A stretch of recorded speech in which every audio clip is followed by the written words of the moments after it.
Me llamo Eduardo Laguillo, tengo 65 años. Nací en noviembre, el 29 de noviembre, en Madrid, y fui un niño deseado, muy guapo según mi madre, que me pasearon por todo el hospital diciendo, ¡uy, qué niño tan guapo, qué niño tan guapo! Y todos mis hermanos y yo éramos muy rubitos. Y crecí en una familia supuestamente feliz, pero muy disfuncional.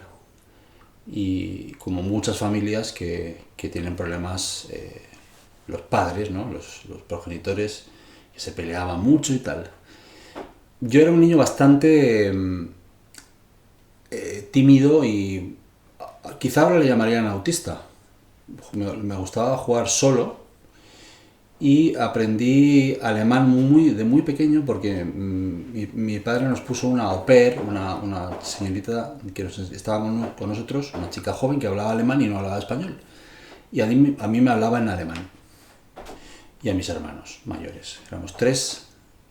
Y crecí en un ambiente pues, en el que mi padre hablaba varios idiomas, le gustaba mucho la música, tenía un buen trabajo, clase media burguesa. No había antecedentes musicales ni demasiado artísticos en mi familia, pero mi padre había tocado el piano, había aprendido a tocar el piano solo cuando estudió químicas en Valladolid, que él se había quedado huérfano de padre y madre en la guerra civil española y aprendió solo.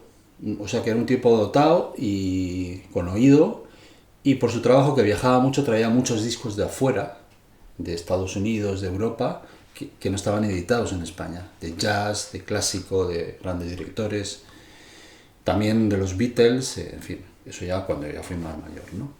Entonces, mi padre era eso. Mi madre fue una mujer muy emprendedora, que había estudiado historia del arte, a pesar de que su padre era militar y tal, pero eran bastante liberales y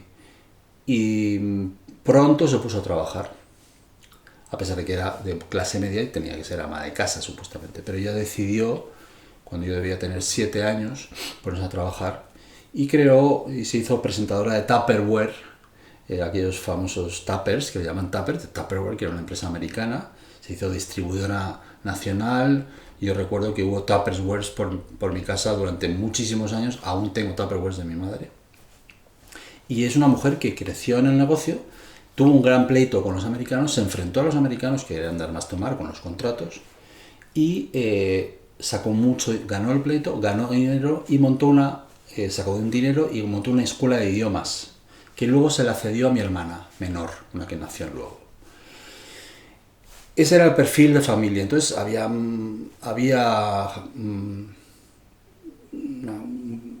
una cosa así agridulce en mi casa, ¿no? Había libertad, yo siempre sentí que tenía libertad y apoyo y la verdad mucha independencia. Creo que machacaron más a mis hermanos mayores, a mi hermano y mi hermana, les exigieron más a nivel de responsabilidad, y yo, que era el tercero, pues hacía bastante lo que me daba la gana.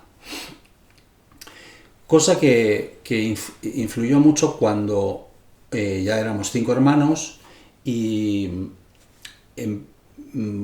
la mujer que cuidaba de mis hermanos menores tenía un novio muy simpático malagueño, Antonio, que era traductor, sabía 11 idiomas y tocaba la guitarra y dirigía una rondalla. Y le dijo un día a mi padre, Manolo, porque se hicieron amigos, Antonio se hizo amigo de mi padre, y le dijo, Manolo, ¿por qué no haces con tu hijo una rondalla? Manolo tocará la guitarra, Raquel el laúd y Eduardito, yo, la bandurria. Y dije, no, yo la bandurria no toco la bandurria ni en broma.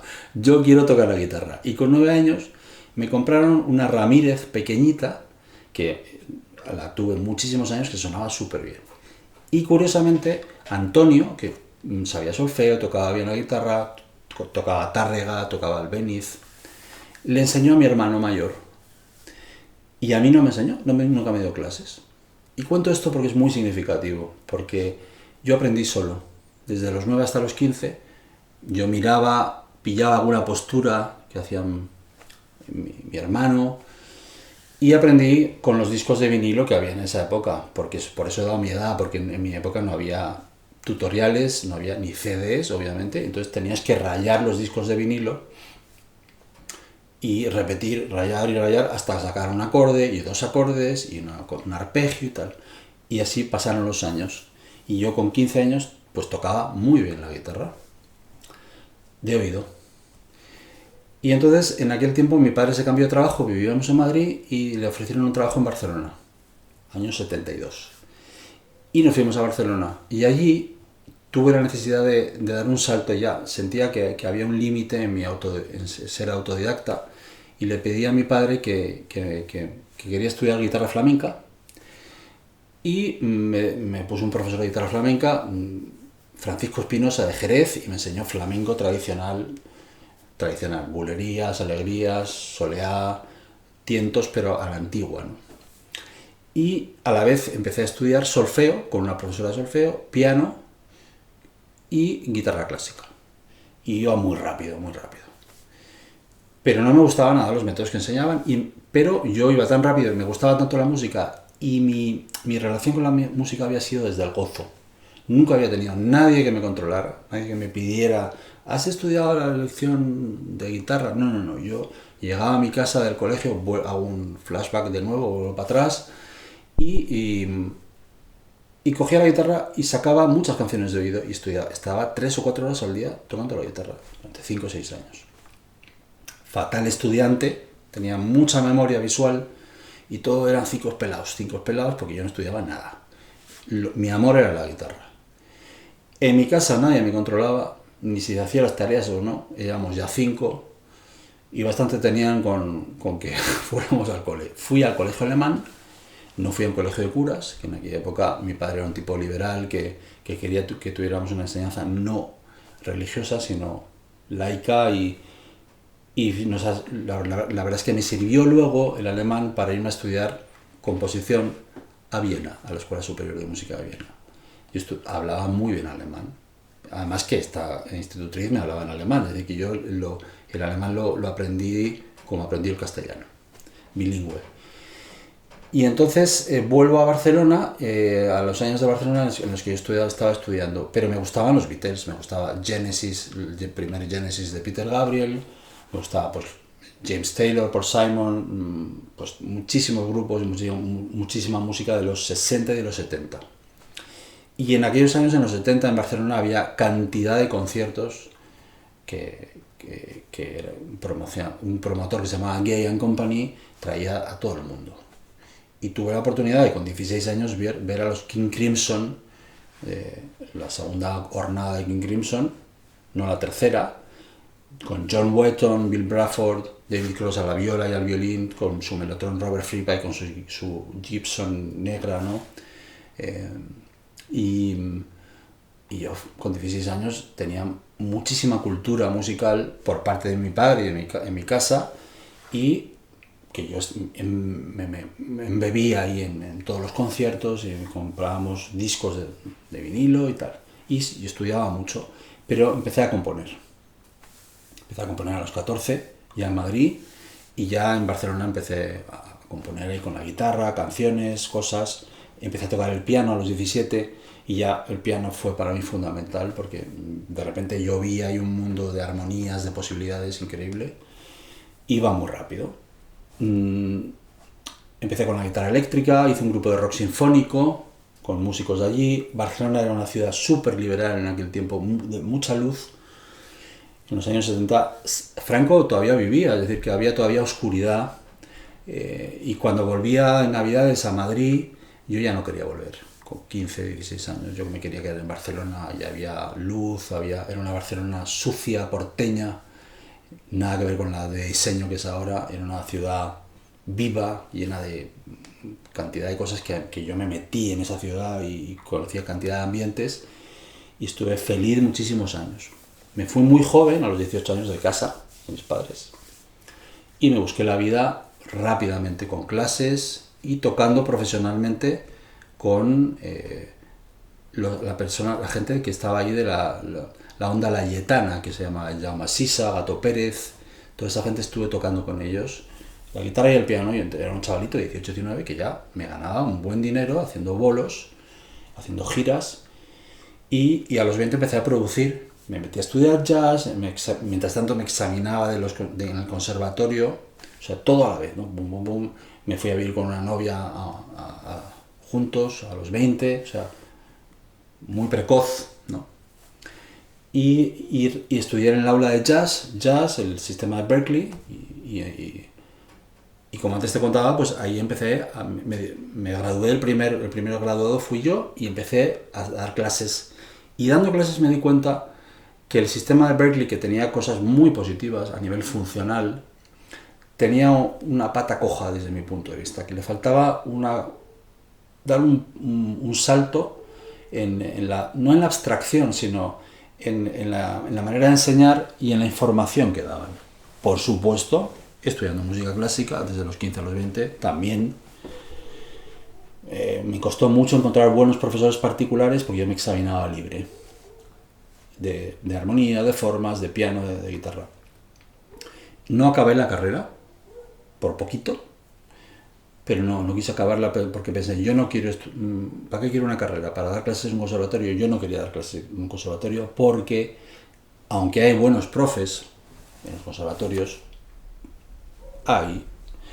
el sistema en sí mismo es muy mental y es muy programático y no da espacio por supuesto, a la improvisación, a la creación libre, a la libertad que cada individuo, cada persona tenga allí, y a la conexión de esas personas con su propia identidad. Yo ya de pequeño, a los 16 empecé a hacer yoga, hatha yoga. Tuve experiencias muy potentes de salirme fuera del cuerpo con 16, 17 años. Viajes astrales, que yo veía mi cuerpo ahí abajo y yo estaba por la habitación volando. 17 tacos, ¿no? Y yo no tenía miedo y pensaba, no, yo soy yo no soy ese cuerpo que hay ahí. Yo vivo en ese cuerpo. Estoy un poco mezclándolo todo, pero es una biografía medio espiritual, medio familiar, tal, porque incide en todo mi desarrollo posterior. De hecho, a los 20 tengo una gran crisis en la que me pregunto, ¿quiero ser músico o quiero ser yogi? Yo me raspaba la lengua, me metía cosas por las narices, me las sacaba por aquí, me hacía limpiezas con gasas haciendo cosas, o sea, era un yogi. Debía haber sido yogi en otra vida y dije, me voy a los Himalayas. Y entonces estuve ahí unos meses, porque yo hacía yoga 2 horas al día. Además de la música, además todo lo que he contado, ¿no? Y además tenía buenos amigos. Era mucho de un amigo y no de grupos, la verdad. No, yo no en los grupos era muy tímido. Y me comunicaba, intimaba bien de tú a tú. Era muy neurótico, porque había tenido una infancia muy disfuncional como todos mis hermanos. Mis padres se peleaban mucho, pero la música me salvó. Totalmente. Y mi relación con la música era gozosa. Muy gozosa. De manera que pude estudiar gozosamente en el conservatorio. Y no implicarme, darme cuenta de las bondades, que las tiene, y las maldades, que las tiene. Bastantes. Es decir, las cosas que no funcionan. O sea, yo era inquieto a nivel espiritual. Tuve esa suerte de tener esos viajes astrales haciendo yoga y me di cuenta de que yo no era el cuerpo. Aunque luego a la vez tenía muchas migrañas. Empecé muy joven a tener migrañas. Me hicieron todo tipo de tratamientos, ninguno funcionó. Era todo psicoemocional, ¿no? Y tensional. Años más tarde me curé bastante las migrañas haciendo un trabajo interior, terapéutico y espiritual. Muchas migrañas se fueron. Y hasta los 30 estuve, pues, tocando mucho profesionalmente. Luego me preparé para irme a estudiar a la Escuela Superior de Música de Viena. Estuve en Viena. No llegué a estar ni siquiera casi un año porque me di cuenta que yo no quería ir por esa línea clásica, contemporánea, que proponían en el departamento de composición de Viena, de la Escuela Superior, aunque era un sitio prestigiosísimo y dificilísimo para entrar. Pero yo sentí que algo en mi alma me decía que por ahí no. Y yo siempre intento hacerle caso a unas voces profundas que yo escucho que dicen, no, por ahí no. Pero hombre, si has invertido 5 años en prepararte para ir a Viena, pues no, me tengo que ir de aquí. Con la gran frustración y las expectativas que había puestas en mí, de mi familia y tal. Bueno, el caso es que llegan los 30 años y yo vuelvo de Viena y vuelvo a vivir a Madrid. Después me voy de Barcelona porque Barcelona para mí ya no tenía significado. Y me pongo a hacer música de publicidad. En Sintonía, la primera productora de España, de ayudante de producción. Y yo tenía un nivel musical brutal, pero me puse de chico de los cafés. Y de repente un día, tipo oportunidad, ¿no? ¿Se ha puesto enferma la primera bailarina? Pues se ha puesto enfermo el productor y me dieron una producción de un jingle a mí, que era Seat Ibiza Street. Y hice un funk que todo el mundo se quedó flipado, ¿no? Con trompetas, con metales, con coros. Un jingle de un minuto, que fue un éxito. Y entonces empezaron los productores y me dijeron, hostia, este chaval no solamente trae cafés. Porque tuve que hacer un proceso de decir, no, oye, yo que vengo de Viena, ¿cómo voy a bajarme a servir cafés al productor que no tenía ni idea de música, ¿no? Y dije, no, este sitio me interesa porque ¿para qué mi ego? Si yo sé que lo que valgo y ya tendré mi oportunidad. Al cabo de un mes salió y empecé a ganar muchísimo dinero porque además del sueldo que tenía, que era una buena nómina, de ayudante de producción, me empezaron a dar trabajos allí en Sintonía. De arreglista, de director musical, de corista, de pianista, y entonces empecé a ganar muchísimo dinero, ganaba 500.000 pesetas al mes, con 30 años, en el año 86, o sea, es una barbaridad.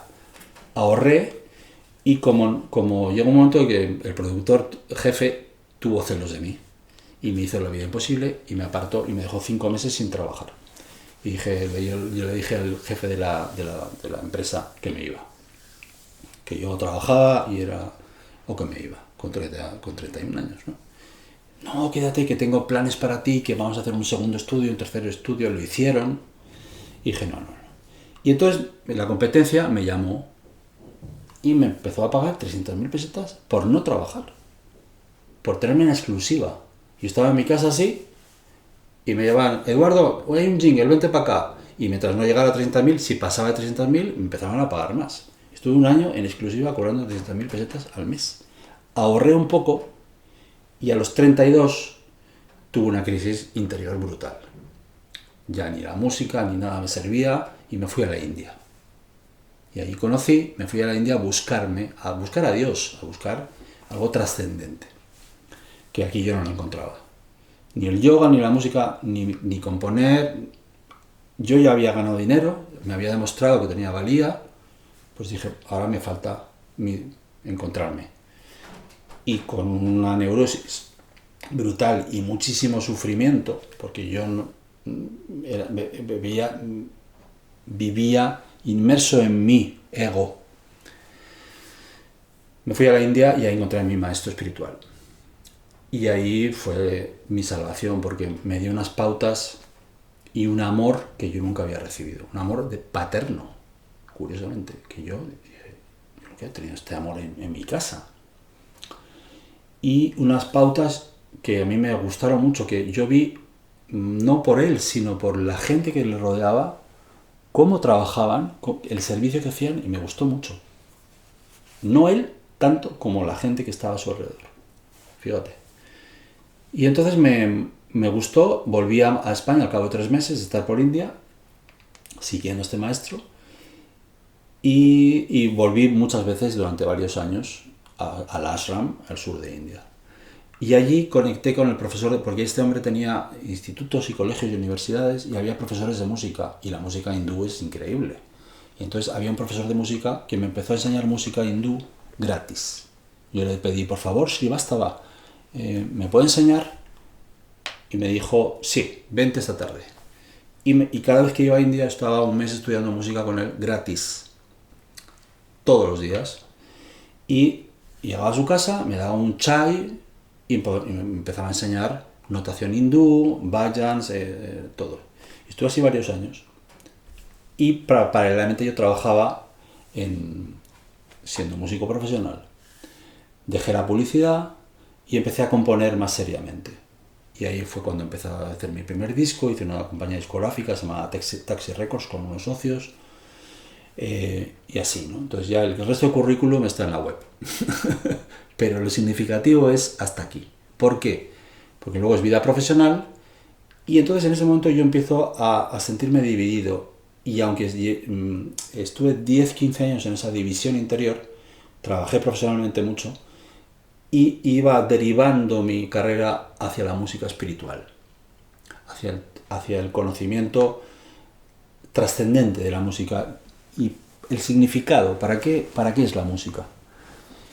Mucho antes, cuando tenía 20 años, me interesó muchísimo la serie de armónicos de Pitágoras, que tiene toda una lectura profundísima en las aplicaciones compositivas, orquestales, de orquestación, pedagógicas, que luego he desarrollado en una masterclass, y el aspecto sanador y todo lo que hay que investigar en esa serie, ¿no?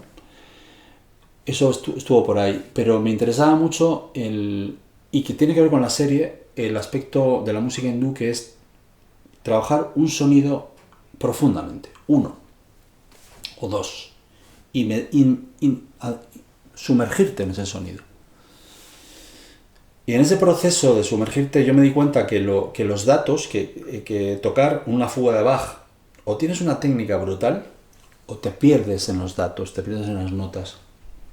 Y yo me perdía. Yo no podía sostener un espacio espiritual de conciencia de interior con tanta información. Y sigo sin poder.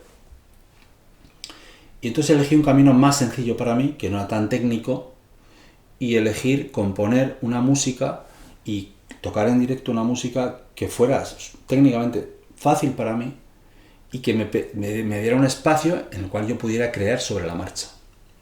Y eso es lo que hice durante muchísimos años. Hasta hace nada, que me acabo de jubilar de esa manera de esa parte mía profesional de la música. Y llevo 2 años viviendo en una sierra en Extremadura, en Cáceres, y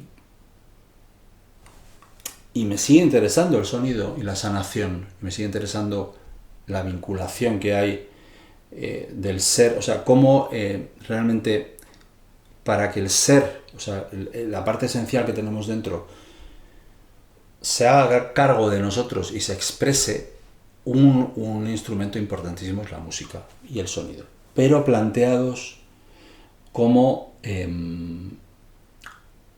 desde un punto de vista humilde, por decirlo de alguna manera, y sencillo. O sea, no desde un punto de vista egocéntrico en el que yo hago eso para que me aplaudan o para ganar dinero, que está muy bien, no lo juzgo porque yo he vivido de la música, sino que en realidad el significado de la música es echar una mano, ayudar a que la gente se conecte. Tanto escuchándola, lo que hablábamos antes, siendo pasivo, que la gente va a los conciertos, y si es una música que les inspira, les conecta y reconecta, como la parte activa. La parte pasiva es la más común, pero la parte activa me interesa más. Tanto para enseñar a la gente a hacer música, que ya es una minoría en relación al público grande, como la parte... es decir, que hay una parte del concierto que podría hacerse participativa. Y eso con los años, cuando tuve 50, empecé a hacerlo. En mi biografía, en mi currículum, hay 10 años de mi vida en los que yo hice unas sesiones que se llamaban Cantando la Luz, y yo hacía cantar a la gente unos mantras específicos que yo componía con mi música, con mi estilo musical, sobre textos y mantras védicos, sikhs, de distintas tradiciones. Y me di cuenta que la gente, cantara bien o cantara mal, tenía una experiencia significativa, interior, espiritual, que les cambiaba el cutis, que salían felices, que de repente lloraban, que de repente decían, llevo 20 años sin cantar y en esta sesión de 3 horas algo me ha pasado. Entonces decía, esto es un buen camino, lo participativo, hacer cosas que la gente pueda cantar, no solamente uno IE o en un concierto 3 veces, que hace Sting o muchos, que está genial eso, sino todo el concierto cantando, un público. que a veces los cantautores italianos consiguen del público italiano, que el público cante con ellos todo el concierto. Y tienen la gente que tiene ahí, por la unidad y por la energía que se crea, tienen experiencias místicas y religiosas de unidad. Es decir, yo no soy yo, me he fundido en un todo increíbles, ¿no? Es decir, que no es desdeñable eso, para nada. Pero esa participación es fundamental. Y me lleva a decir que en muchas tradiciones, en muchas culturas, eso siempre se ha dado de manera natural. La funcionalidad de la música, tanto en la música mundana como de fiesta, de baile, de entretenimiento, como en la participación en la música sacra. Que en la Europa de Bach sucedía. La gente cantaba. Y la gente hoy en día quiere cantar en la misa. Lo que pasa es que, claro, las misas católicas, las músicas no son tan buenas. Empieza a haber alguna cosa que no está mal. Me he informado de música católica, cristiana, que no está mal, ¿no? Por ejemplo, la música ortodoxa, hay unos grupos increíbles vocales. La música de la religión, de la iglesia ortodoxa. Bueno, hago este paréntesis porque mi interés es en que la persona sea activa y tome responsabilidad, lo que hemos comentado en alguna conversación que hemos tenido, de su capacidad y potencial de hacerlo por sí misma. Y eso es lo que a mí me interesa, siempre me interesó, y es lo que me llevó a crear una manera de enseñar que es la Escuela del Ser, Música, Artes y Autoconocimiento, que creé hace muchos años, que no le puse nombre hasta hace pocos. O sea, llevaba 30 años con la escuela sin nombre, me daba igual el nombre, hasta que un día le dije, le voy a poner nombre. Y le di una cierta forma, también fiscal, se creó una asociación, tal. Y esta escuela yo se la he pasado a mi mujer, Ana Lera, que es la que la lleva y lleva toda la parte pedagógica de gestión. Y yo me he retirado de eso y llevo solo una parte, que es la parte de autoconocimiento, que es, en alguna conversación ha salido, yo ahora estoy centrado en mirar la sombra. La sombra no es lo malo, es lo que no vemos. La sombra de atrás no la vemos. Entonces, hay cosas de mi interior que no veo y que necesito que alguien me eche una mano para poder ver. Y yo puedo echar una mano. Yo he trabajado mucho con mi sombra y puedo echar una mano a personas a que puedan ver su sombra, porque en esa sombra, en eso que no ves, que hay cosas buenas, muy difíciles de asumir, y malas y cosas muy luminosas, en realidad lo que me he dado cuenta, y esto es una información para mí muy sagrada y muy importante que quiero compartir, es que hay una sanación en el proceso de ver la parte oscura, la parte sombría negativa, darle atención, escucharla, y esa escucha, que es muy musical, que es de silencio ante una parte que te aterroriza por dentro, y dices, esto lo voy a escuchar si es malo. Dale escucha y entonces, curiosamente, se transmuta en luz. Lo he visto muchas veces dentro de mí y de pacientes o clientes, como lo quieras llamar. Curiosamente, todo es luz, pero toma forma de cosa chunga y oscura y negativa, autoboicots, faltas de autoestima, serias adicciones, etc., cuando no se la atiende. Pero si la atiendes y le das un espacio y tienes estructura y herramientas que te da el terapeuta para poder sostener ese espacio, eso se transforma en luz. Tiene que haber una escucha activa. Hay una transmutación, una integración, y todo eso al final te das cuenta que no era negativo. Ese trabajo es el que yo estoy haciendo ahora, el que quiero seguir haciendo. Al tú recuperar esa energía, que es el 50%, recuperas mucha creatividad. De hecho, hay el mito famoso del artista que se sumerge en su psique, sufre mucho, claro, porque entra en unos espacios muy difíciles, son héroes, esos artistas, y ahí se nutren. Pero no es que se nutran de lo malo, es que ahí es una energía, que es creatividad en potencia, lo que pasa es colapsada, transformada, distorsionada. Entonces se recupera mucha energía física, mental, espiritual, emocional y creativa. Cuando las emociones, todo lo que no se ha atendido, se atiende y se transmuta.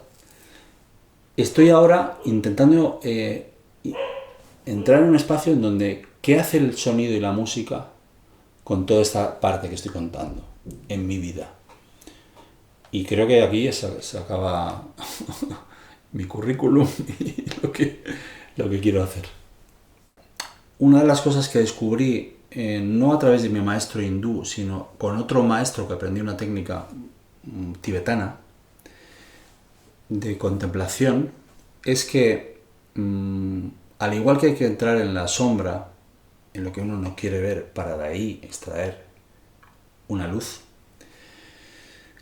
también el cuerpo y la percepción corporal es fundamental. No solamente trabajar la parte intelectual, mental, de lectura, la parte meditativa, la parte de servicio, sino la parte de percepción del cuerpo. Hay distintas terapias que trabajan que contemplan el trabajo con las emociones desde un trabajo corporal, también usando la respiración.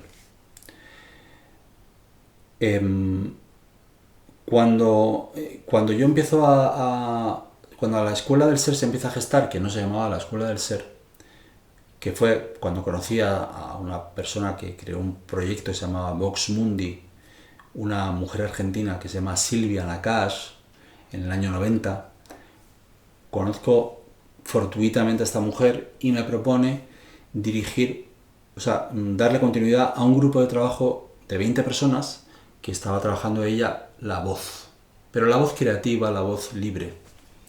Yo no había dado clases de voz, ni había dirigido ese tipo de... había tenido este enfoque.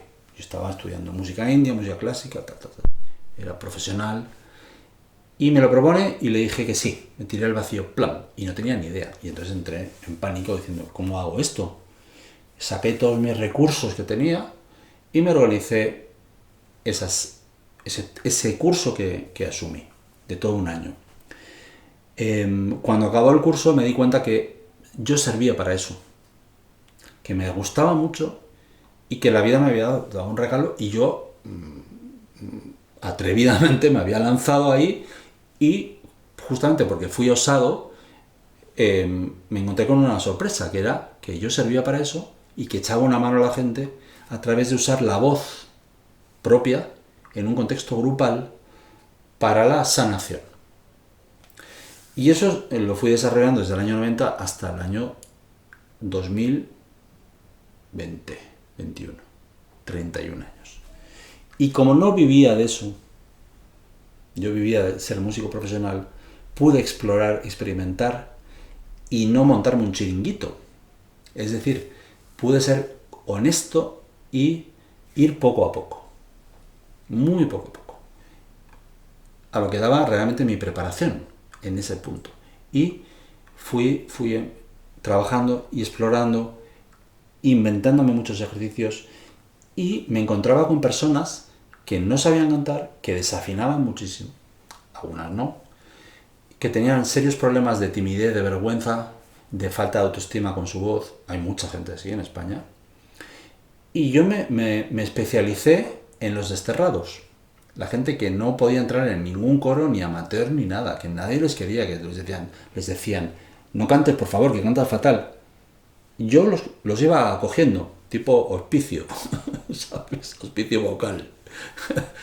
Y no lo hacía aposta, sino que venían a mí. Entonces yo me encontraba con verdaderas patologías mentales y me las ingenié para confiar en ellos, darles cariño, autoestima, a veces caña, pero llevarles a sitios que jamás habían visitado, que es poder emitir un sonido, ni siquiera cantar una canción, y sentirse a gusto con su voz. Bueno, eso es un éxito.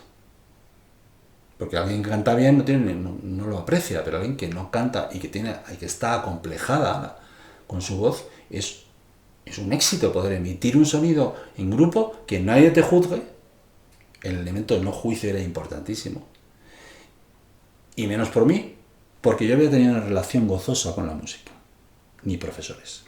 Por eso expliqué en el currículum esa parte que es tan importante, porque influía directamente en cómo yo planteaba el trabajo vocal. Y entonces, sin grandes aspavientos, ni técnicas muy sofisticadas, con amor y con mucha confianza en las personas, lograba sacar mucho jugo a las voces de la gente. Y se curaban de cosas hasta físicas, de complejos, y tenían verdaderos procesos muy potentes. Si estaban conmigo un año, 2 o 3 más, pues más tiempo se curaban. Por supuesto, personas que yo he visto como personas que desafinaban mucho, empezaban a afinar. Entonces, cuando alguien dice, no, es que no, alguien que es desafinado y que no puede afinar, digo, eso es mentira, esa no es mi experiencia. Yo he conseguido, juntos, hemos conseguido que esa persona afine bien y cante bien, afinando. Hago un inciso, mi madre tiene Alzheimer. Cuando no tenía Alzheimer y cantaba desafinado. Y ahora que tiene Alzheimer y canta afinadísima. Digo, ¡epa! ¿Qué pasa aquí? Que su ego, antes, con su conciencia de sí misma, egocéntrica, egótica, le metía muchos filtros. Y la juzgaba, su juez interior era muy brutal. Ahora no tiene juez interior, está desinhibida. Y canta unos boleros difíciles, con las notas afinadas que cuando Ana y yo la vemos cantar y nos miramos como diciendo, pero bueno, esta melódica afinada, ¿qué es esto? Canciones francesas complejas. ¿Qué significa? Que cuando el ego está, inhibe el potencial creativo, el potencial de afinación. Estoy hablando de una pequeña parte. Ahí se produce una sanación. Y yo me especialicé en eso durante 30 años. Y entonces creaba muchos ejercicios grupales de todo tipo, usando también música hindú, cantos hindús, la nomenclatura hindú de solfeo, saregama padanisa, y muchos ejercicios que inventaba corporales, porque empezaba con el cuerpo, de sentir el cuerpo, de sentir la respiración, desde ese espacio sensorial perceptivo, dándole tanta importancia a lo que siento, sintiendo un peso en la rodilla, como a lo que pienso, porque se le da mucha importancia a lo que pensamos. Y se relativizaba los pensamientos y se ponían en el mismo nivel, ni más ni menos, que mis sensaciones corporales. Ahí se creaba un espacio, en ese espacio, que yo aprendí de eso tibetano, lo aplicaba a la voz y en ese espacio se producía una sanación, usando la voz como herramienta transformadora. No era para aprender a cantar. Muchos de mis alumnos cantaban mal, es decir, luego cantaban una canción y decían, por favor, pero cuando cantaban en grupo, en esas experiencias, se produjo una sanación grupal y de ellos. Y eso fueron muchos años, Miles de alumnos, miles de personas pasaron, no solamente por las sesiones de Cantando a la Luz, sino por clases grupales organizadas todos los viernes, todos los jueves, durante meses, durante años. Entonces yo creo que una de las cosas que más sana a la persona es el canto grupal. Si además hay una conciencia corporal, que tiene que haberla, para que suceda eso tiene que haber una conciencia corporal. Tiene que haberla, porque si no, no se da eso. Entonces tengo que aprender solfeo, tengo que aprender a cantar y pasas a otro nivel, que está muy bien, los coros profesionales, genial, pero quien no tenga todas esas herramientas, ¿qué hace? Si no sabe leer música, bueno, pues hacen coros amateurs que les enseñan las canciones de oído, también, muy bien. ¿Y quien no hace eso qué? ¿Qué contexto tiene? Y un camino de evolución para la humanidad es brindar espacios donde la gente que no sea creativa según los cánones y los modelos y tenga talentos, tenga un espacio donde poder ser. Ser no es soy Dios, no, ser es con mi voz. Y mi voz es una expresión de mi alma. Si no le meto cognitivo, si no le meto datos, ni canciones, ni palabras, se produce una sanación. Entonces yo me especialicé en eso, en que las personas se curaran a través del propio canto, que luego en eso fui pionero en España, porque luego apareció mucha gente haciendo ese trabajo. Y curiosamente, cuando ha empezado a aparecer, yo me he retirado. Oye, hay mucha gente, incluida mi mujer, que lo hace, ¿no? Y digo, vale, pues yo he hecho mi tarea y ahora estoy por otro lado. Pero, ¿qué sucede con las emociones cuando tú, lo he contado, es decir, si tú, la emoción, la baja autoestima, que es un pensamiento emoción, si yo estoy sintiendo que mi voz es significativa y que nadie me está juzgando y que forma parte de un grupo y está creando una belleza determinada, me estoy curando de mi baja autoestima. Absolutamente. En ese contexto tan sencillo. Es decir, no es necesario tener grandes ejercicios que se inventa la NASA. Yo muchas veces en mis cursos decía, este ejercicio lo he aprendido de la NASA, ¿no? Y era una gilipollez, ¿no? Entre comillas. Pero permitía que la gente no se desinhibiera tipo, no era en plan catarsis o libertad total, no. Había una conciencia corporal, una estaticidad, mucha presencia física y presencia de conciencia, y ahí podías tú ser un instrumento de algo que te curaba emocionalmente y además te conectaba con tu ser. Entonces, para mí la emoción es cómo se expresa el ser. Se expresa emocionalmente. Ya Chelevida, que hablaba de esto de aquí, de esta zona, que es donde están los órganos. Aquí están los órganos, no está en la rodilla el hígado. Y el bazo no está en la otra rodilla. Y los intestinos. ¿Dónde están los intestinos? En el tórax. Están todos juntitos. Entonces, lo emocional, energético, es aquí. Señores y señoras. Y entonces, si yo trabajo las sensaciones que tengo aquí, de todo tipo, desde mi ira hasta mi angustia, hasta mi alegría, todo eso, y lo logro integrar, lo logro sentir, y también hay una respiración, porque la voz es respiración, me permite expresar eso, se sana. Y al desfragmentarse todo eso, se produce mi conexión. Es la puerta que me lleva al ser, a algo más profundo. Es una desfragmentación, porque estamos fragmentados. Y, como dice Rumi, tenemos que poner el sello real. El sello real es la desfragmentación, la unión de lo que está todo separado. Voy uniéndolo todo y mis emociones y mis pensamientos se curan. Y se convierten en energía y en luz que me hacen de canal para entrar ahí, ¡bum!, al corazón profundo. Y ahí está Dios. También está afuera, pero está aquí. Entonces, yo es el trabajo que he hecho. Desde un sitio muy simple, el trabajo emocional lo he enfocado para acceder al ser. No como terapia en sí misma, porque te puedes quedar ahí. Y entonces el ego puede empezar a darle vueltas y a mirarte el ombligo de tus emociones que siento, que está muy bien, hasta un punto, porque eso no tiene fin. Me puedo quedar en ese nivel. Las emociones hay que verlas, sentirlas, integrarlas, y son la puerta de entrada. Amén. ¿Cómo puede influir la música y el sonido en el futuro de la humanidad, ¿no? El futuro de la humanidad es incierto, como todo. No sabemos qué va a pasar. Yo, como sonidista, que dicen los argentinos, o sonólogo, o musicólogo, musiquista, o lo que sea, como persona que ama el sonido y la música profundamente, creo que el músico tiene es una palabra difícil, la voy a decir ligeramente, una responsabilidad. Esa responsabilidad, dicha usando la palabra responsabilidad no con un peso y una gravedad, sino como un compartir el don. El don. Yo tengo un don y lo uso, porque el don es dar. Entonces yo doy lo que tengo. Eso es don. Desde esa asunción de lo que tengo y conciencia y quitando falsas modestias, digo, ¿qué puedo aportar para mejorar o ampliar?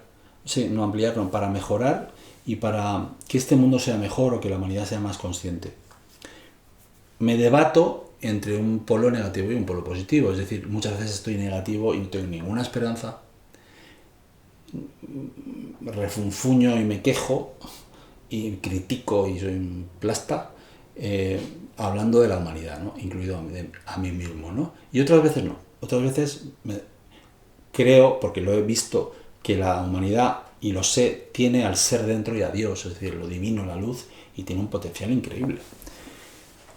Me pregunto hasta qué punto ese potencial, qué cosas tienen que pasar para que ese potencial salga.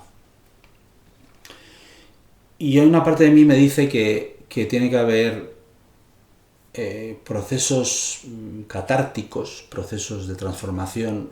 Yo muchas veces he aprendido a base de palos, ¿no? A base de que me han echado a un sitio, de que alguien me ha dejado, de abandonos. Sigo aprendiendo desde el abandono. Y entonces, desde ese espacio de dolor, me doy cuenta de cosas, ¿no? ¿Podemos aprender desde la conciencia? Mejor. Mejor, porque es menos doloroso. Y no creo que sea necesario. Entonces, cada uno aprenderá desde donde pueda. Bien. La humanidad en bloque es muy difícil evaluar cómo está. Pero, por los signos que yo veo de cómo se usa la música, no me gusta. No me gusta. No me gusta porque se está, no todo, pero en gran parte, llevando a un lugar banal. Es decir, y no te hablo como vejete, que soy vejete, sino hablo como persona que tengo cierta lucidez y digo, hay un acercamiento profundo a la música, incluso en la música de baile, que me parece fundamental, la música para bailar, o sea que no tiene nada que ver, claro, el espiritual no solamente es, es una música significativa para bailar.